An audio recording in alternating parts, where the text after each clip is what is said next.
Hello and a very good morning to everyone, especially to our beloved lecturer, Madam Liz. Today, our group will be discussing the concept of tourism demand, which are effective and suppressed demand. Before we begin, let us first introduce ourselves. My name is Nur Arisha, and with me are my group members, Dia Hazika, Muhammad Khairul Iqmal, Nur Ain Husna An-Nisa, and lastly, Humaira Nadira. We are so excited to share with you guys what we have learned. Tourism demand is extremely important because it shapes the tourism industry, started from airlines, hotels, and travel agency, and also even a government. Without understanding demand, it will be very hard to plan for future tourism activities. When we talk about tourism demand, we are not just looking at the number of people traveling. We are also thinking about those who want to travel and even those who choose not to. In today's presentation, we will explain the 4 types of tourism demand, which are: first, effective or actual demand; second, suppressed demand; third, no demand; and lastly, irregular demand. Now, let's move on to the first part. Good day. Today, I would like to explain a bit about effective demand in tourism. Effective demand, also known as actual demand, refers to the real number of people who are actively involved in tourism. In other words, it represents to those who actually go on trips and travel for leisure, business, or other purpose. This type of demand is usually measured using 2 key factors. The first key is travel propensity, which means how likely or willing someone into the travel. The second key is travel frequency, which refers to how often a person travels. For example, once a year, twice a year, or maybe even more. For instance, someone who travels abroad twice a year would be considered to have high travel frequency. On the other hand, a person who only goes on vacation once every few years would have a low travel frequency. Effective demand is considered the easiest type of tourism demand to measure. This is because it is clearly reflected in tourism data, such as the number of arrivals at airport, hotel bookings, and information gathered from travel agency or official tourism department. Because of this, effective demand is often the main focus when collecting tourism data. The information gathered is very important as it helps government and tourism business make decisions. They use this data to plan tourism campaigns, improve tourism facilities, and determine where to develop new travel destinations. Finally, effective demand helps us understand who is traveling, how often they travel, and how they contribute to the tourism industry. Next, I'm going to explain about suppressed demand, which means people who want to travel but cannot because of certain reasons. There are 3 main reasons we will look at. First, we have economy declines. This happens when people are struggling financially. Even if they really want to travel, they can't afford flights, hotel, or other travel costs. So, they choose not to travel, not because they don't want to, but because they can't. Second is health conditions. Some people may have physical or mental health issues that make traveling difficult. For example, they may need medical equipment or regular care, which makes it hard to go on trips, especially far from home. Third is social anxiety. This is when someone feels nervous or uncomfortable being around crowds or in unfamiliar places.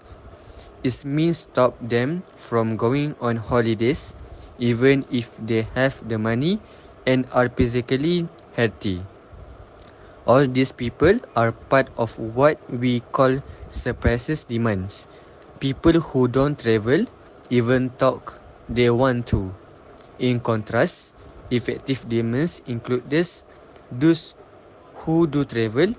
They have the ability, health, and confidence to take trips whenever they like. So, in conclusion, when we study tourism demands, we need to think about more than just current travelers. We should also consider the people who want to travel but face barriers. By understanding and reducing these barriers, we can open up tourism to more people and make the industry more inclusive. Hi everyone, my name is Nur Anisa, and right now I will explain more detail about no demand. Okay, let's start from what is no demand. No demand is individual who simply do not wish to travel or regardless of their financial status, physical capabilities, or availability of time. They are people who are not hindered by external barriers such as cost, health, or work commitments, but instead exhibit genuine, intrinsic disinterest in tourism altogether. Next, let's take a deeper look into the characteristics that define this group. Firstly, there is a clear lack of motivation. These individuals do not feel any excitement or sense of curiosity when it's come to visiting new places, learning about other cultures, or experiencing different environments. For them, travel lack appeal. It does not align with their lifestyle and they see no reason to encourage in it. This group find no personal benefit or joy in such experiences. Secondly, is personal preference. Some people are naturally introverts and home-oriented. They find joy and satisfaction in their daily routines, activities that are close to home. For these individuals, travel may seem disruptive rather than refreshing. Another that, cultural and social factors also can be one of the reasons for individuals who don't want to travel. In some communities, travel is not seen as a priority. Perhaps their culture emphasizes staying close to family or focusing on responsibilities at home. People may see traveling as unnecessary or even as a luxury that does not align with their values. Last but not least is negative perception of travel. People who had bad experiences in the past, perhaps a stressful flight, an illness during a vacation, or another else, this experience may cause individuals to associate travel with discomfort, anxiety, or risk. This also can contribute to a decision to avoid travel entirely.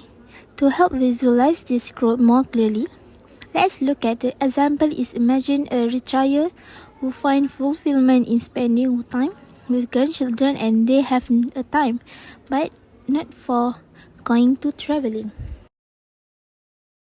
Now I'm going to explain about irregular demand in tourism.